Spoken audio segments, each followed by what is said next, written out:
Good morning, traders. Welcome back to another pre-market live stream here today. Thank you guys once again for joining in. Yo, what's going on, Mr. Cornett, Jimmy, Missouri Prepper? Good morning, Nito. Good morning, everybody. So, anywho, again, looks like another slower morning on our hands. Today was, or yesterday was all right. Nothing too big. Anywho,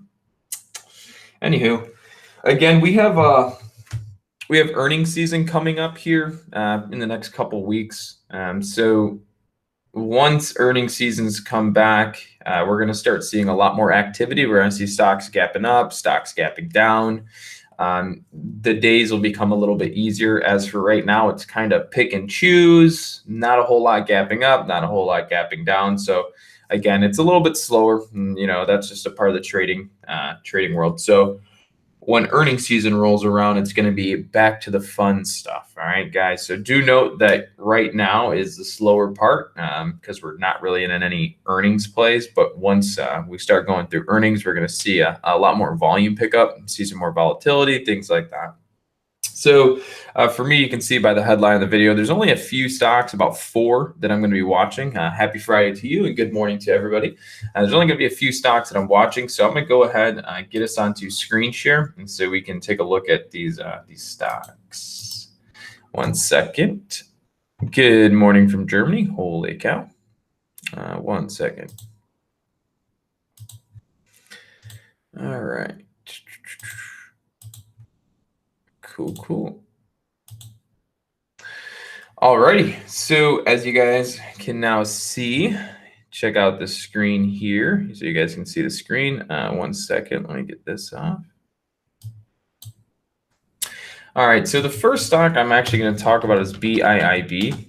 So BIIB is a stock. It's definitely a higher price stock. It's $350. It's $344 a share.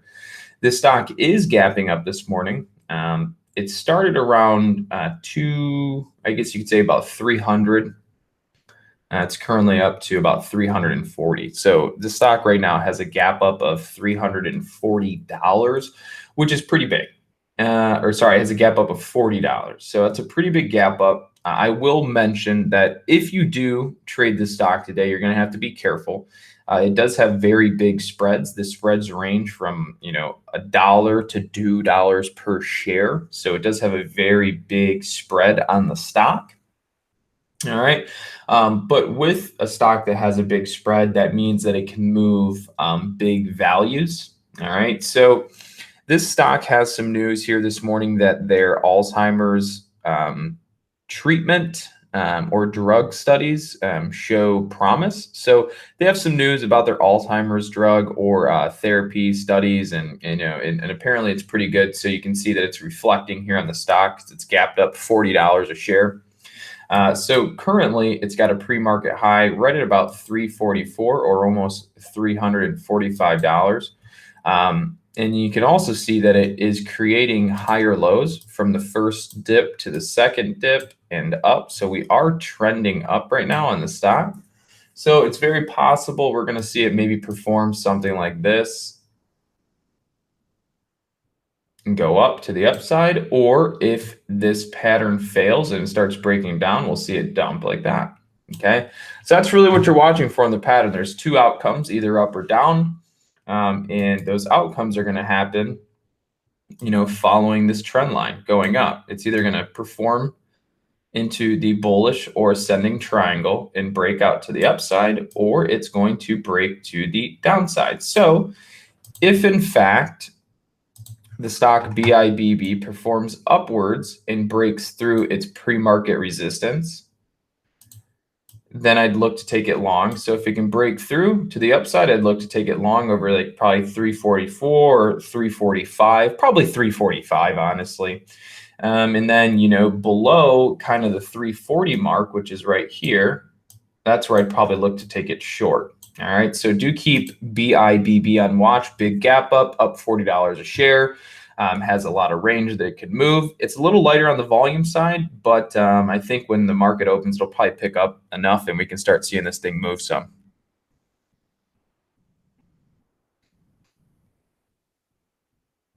Daniel, if you have 10 or 20 picks every morning for stocks gapping up, you definitely have too many on the watch list, and that's going to hurt you because it's going to make it hard for you to focus in and actually trade when you're trying to watch so many at a time.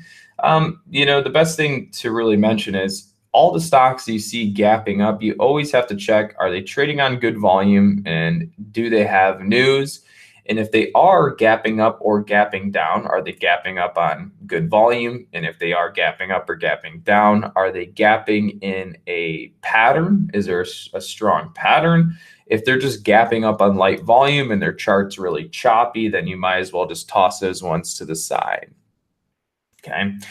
If you're considering a penny stock, then the penny stocks gapping up should be low float with news. But if you're not trading a penny stock, then the float is of no importance. The float doesn't matter unless you're trying to trade a penny stock, or low float doesn't matter unless you're trying to trade a penny stock. So let's move on. So that's BIIB. Before we move on, just note that it's not at a 52-week high. The price is at right here.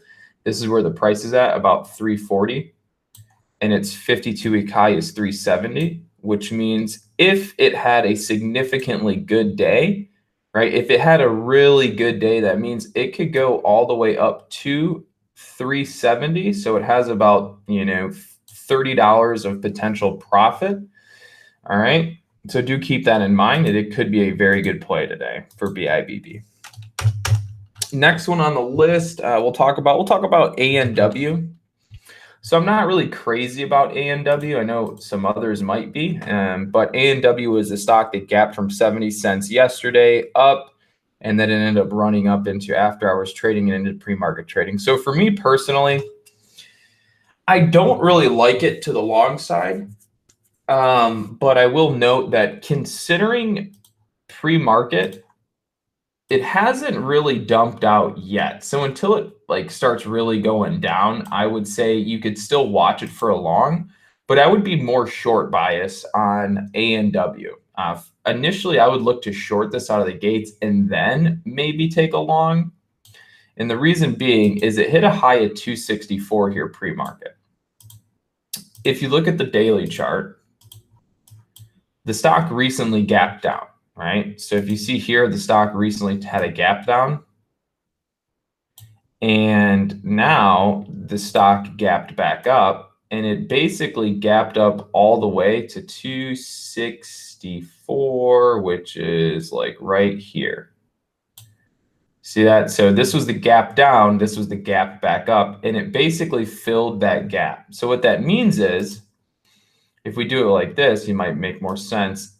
This is the gap down, and a lot of times stocks will fill that gap. So this is basically, the stock has already done that. It gapped up to like 264. So it's already gapped all the way up into resistance. So I don't really see ANW having a very significant day. It might push up again a little bit, but this 264, 270s area, maybe even 280s, that's basically about it. This thing doesn't really have much more room to run based off of technicals. If for whatever reason it does push higher, maybe, but technically speaking, this thing has hit its top and it's really due to come down. So would be more short bias and long bias ANW today. All right, on to the next one. Let's look at, we'll look at MU. What's going on, Tyler? So MU, daily chart is horrible. You can't really get a good read, but looking at this 5-day chart, or actually let's do maybe like the 20-day or 10-day, 30-minute. That'll be all right. Sure, we'll do that. So this 10-day, 30-minute chart, you can see that MU does have some resistance right at about $53. So 53 is basically the key level right now on MU. So I would say if the market does have a good day on its hands where we start pushing upwards in the market, I'm going to say look to long MU over the $33 mark. If it can get over 33, then I'd look to long it. But if it can't break 33, I'd actually look to short.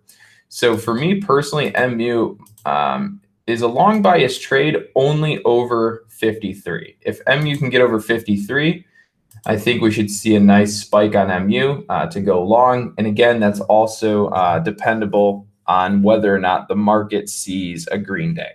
All right, so we'll be watching MU long over the $53 mark, as that's kind of a key level where we've seen some resistance and support. So that should be a nice level to watch for. All right, next one is we have IQ. So IQ, I've been waiting for a big bounce day, never really got it. We got some small little bounce days throughout, but it was not the big one that I was hoping for, but that's okay. So we did have some bounce days that I was expecting, just not the ones we really wanted. Now, let's look at a 5-day chart, maybe 20-day. Sure, that looks better.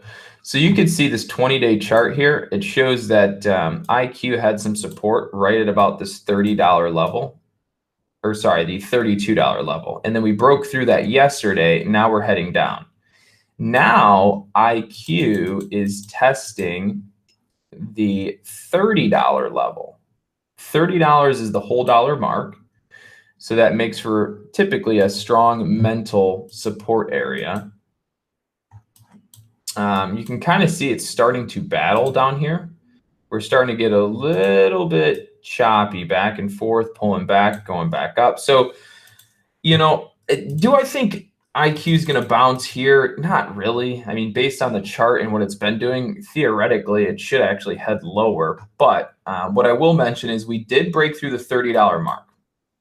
What I would do today is if IQ can break back down below 30 and hold below the $30 price, then I would look to short the stock. But you also have to look at the daily chart. The daily chart will show you that right now, the 50 moving average, which is the red line here, is at a price point of about $29. So there is a strong support level right at $29. So is IQ going to move much lower? Don't know. But if it can break through 29, I think it has room to run to the downside. So that's kind of it, right? So IQ is trying to stay below the $30 whole dollar mark. It at $29, maybe $29.20, the 50 moving average is right there. So a bounce spot is just at about $29. So there's not really a whole lot of room that IQ could go lower before it hits a significant bounce spot. But if it can break through 29 successfully, then we could see this thing run probably all the way down to about $25. So there's kind of, you know, a lot going on that could happen there with IQ. All right. So those are all the stocks that I'm watching. I'll take a look at here at BBOX. So BBOX, probably going to be done for the day. I would say short BBOX. I would not long it. Same reason as what's it called? Same reason as ANW, basically.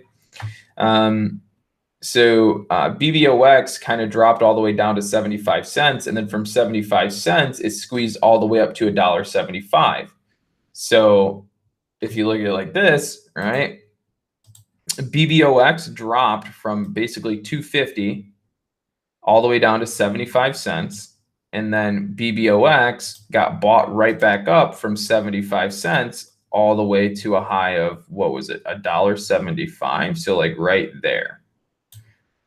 So it's basically already squeezed all the way back from the move that it made down. So this is most likely going to be done. And then we're going to start seeing BBOX probably start coming back down today, something like that.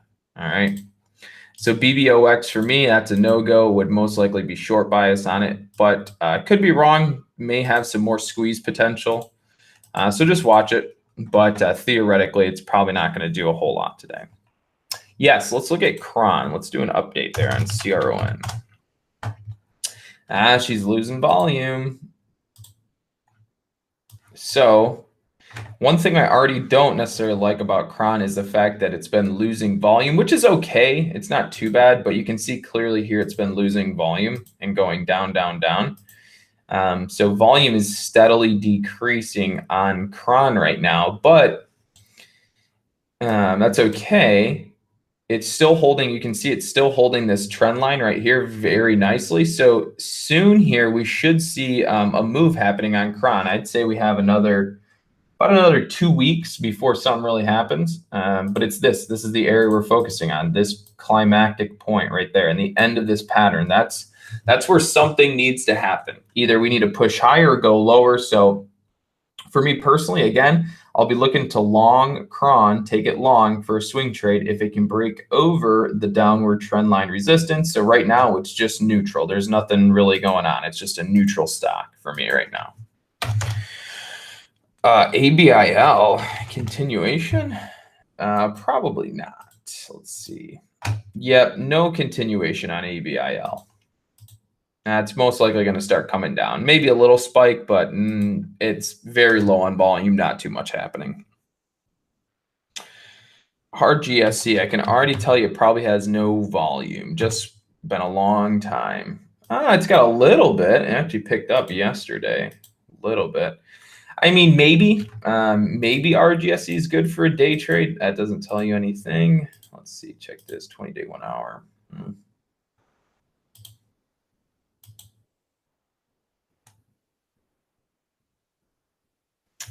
Nah, not really. No, I would probably not trade RGSC. The chart pattern does not look all that great. It's a lower price stock below $1. So for me, no, I wouldn't day trade it. And the chart isn't easy to read. I mean, this right here, like if you look at a 5-day chart, this looks good because we broke up over the moving averages. That looks good. But other than that, when you go to like the 20-day chart, I mean, it's just a downtrend and this is just a pop. So this pop will most likely result in a fail and it'll start trending back down. So most likely not the best choice there. PRAN, PRAN is too low a volume. Wouldn't trade that. BABA, looked at BABA earlier. BABA is still holding support right at about 180. So I'm still long biased on BABA. It didn't have a fantastic day yesterday. It dropped and then it bounced back up. But I'd say if we can see a push up in the market, I would keep BABA on watch long over 187.65. So I do think BABA could be setting up here for a long. It is trending up. It's got resistance all through 187 and 188. So if it can get over this 188 area, I think BABA would be pretty good long. GBR is a no-go. I would watch GBR short today. GBR did exactly what we expected yesterday. So if you were in on the live stream yesterday, GBR did exactly what we anticipated early in the morning. We'd probably see a big green push on GBR for a short squeeze. So actually yesterday I ended up trading GBR long here at the high for a break. Caught it a little late, wrote it up to, actually I don't even know where I wrote it up to. I think it was the middle of this candles where I sold my last little bit of shares. But GBR did exactly what we anticipated yesterday, a nice little short squeeze. But now, I mean, it's dead on volume. Nobody's really going to be trading this, at least today, I don't think. So I'd be more short bias on GBR than anything. GEMP, too low volume to trade. NTRA, too low volume for me. What else do we have? BA Boeing. Never see this one. You know, Boeing's interesting. Their chart for me is always hard for me to judge what's actually going to happen. Like where it's at right now, it's just holding support. So I'd say keep Boeing on watch for a long. If we start seeing the market pick up and go green, then we might see a resulting factor of see some results of Boeing going up as well. So I would say watch Boeing for a long.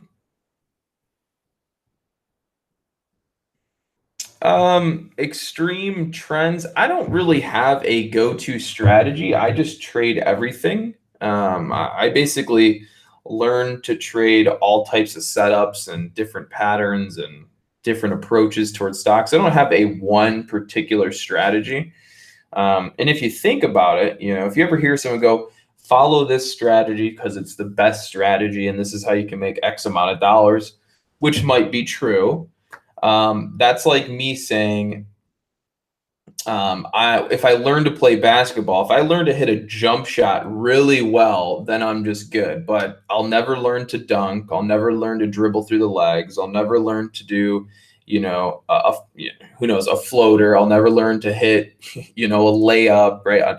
So not learning, so just trading one strategy, in my opinion, isn't really the best approach. If it works really well for you, then don't change it up. But for me personally, I like to know a little bit about everything, know how to trade all the different types of setups. I like to know how to short, how to long, trade reversals, short tops, red to green moves. So I like to know how to trade all of them so I don't find myself finding it hard for me to trade on any given day. Because if you only trade one strategy, you may end up not having anything to trade, in my opinion. So that's the way I kind of look at that. And I don't have really a weekly goal. I go all based on monthly, and I go by dollar value, not percentage. So my monthly goals are usually about $20,000. That's why I try to hit. And of course, I don't always hit it. But that's usually where that's where I know that I'm at. I'm at about a 20. That's where I know I can hit trading comfortably. We'll take a look at a couple more here. WTW.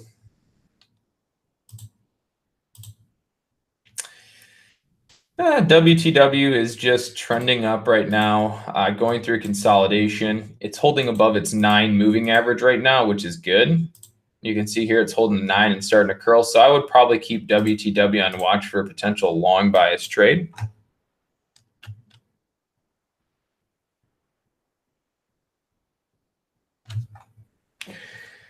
So we'll end it there.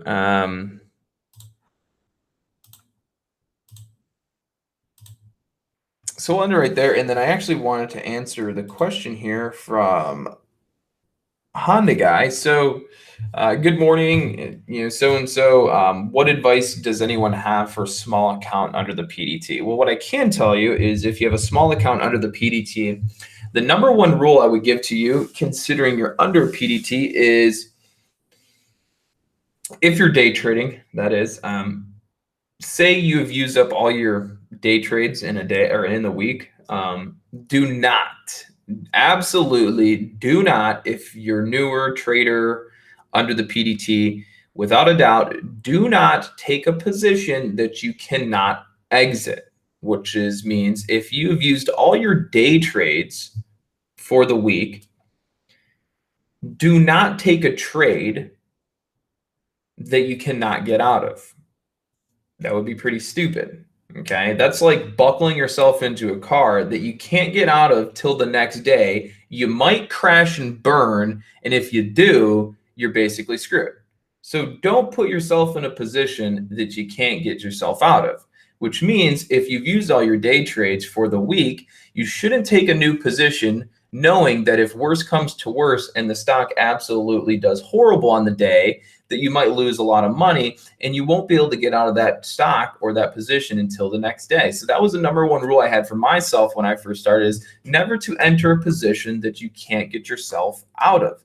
That would be really stupid. So just because you're out of day trades, don't automatically go, oh, well, let me look around. Maybe I'll ask somebody for their advice and go, hey, what stocks do you guys think would be good for an overnight hold? That's a big mistake I see a lot of people make, is they run out of day trades for the week, and then instantly their brain flips from, instead of day trading, I'll go to trying to find a stock that I could hold, buy now and hold overnight in the hopes it goes up more. Not a good approach, because what you're doing is you went from a day trading mentality to a swing trading mentality just because you are now currently out of available day trades. Okay. Whereas swing trading, you should be planning your trade for probably a week, maybe even months. Okay. Where you're following a stock, you're getting comfortable with the stock. You know how it works. You know how it flows, right? That's where swing trading comes in. You're not going to find much success going from day trading, getting out of your day trades, and then thinking, well, I'll try and find something to hold overnight. more often than not, it's a really bad approach. Don't do it. That'd be my number one advice if you're under the PDT rule. Okay. And real quickly, I'll mention this, right? So, if you're on a small account, you really have two options, right? So you have a margin account, which means you'll be under the pattern day trading rule. So the margin account, so when you sign up for any account, you do margin account, whether you're below $25,000. If you are below $25,000 and you do a margin account, the reason you are doing a margin account for the most part is because if it were Monday morning and I was under the PDT rule and I still had 3 day trades available, that means I could purchase a stock and sell that stock the same day on Monday. And then I could go back and I could trade again that same day with all of the available funds in my account.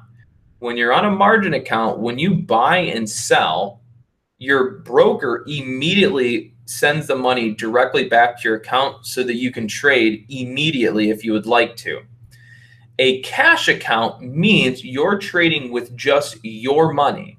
So whenever you buy and sell a stock, there's a settlement time, which means from the time you purchase to this time you sell, it usually on average takes about 2 days for the money you spent on the original stock. And then when you sold it, it takes about 2 days for that money to come back to your account. So if you have a margin account, the broker will immediately let those funds settle. If you're a cash account, you have to wait about 2 days for the money to get back to your account, and then you can actively trade again. So the only time I would ever recommend anybody under the PDT rule or just beginning to have a cash account is if you have upwards of $5,000 or more to trade with, because then you could divide your money equally amongst each trading day in the week. So if you have a $5,000 account and you do a cash account, you could trade with $1,000 capital each day of the week. And $1,000 is enough money to make some gains in the market, depending on what you trade, okay? Other than that, that's all I have for you guys today. So do stay tuned. I will see you guys all on Monday morning for another pre-market watch list and probably some videos out throughout the weekend. Other than that, everybody stay green.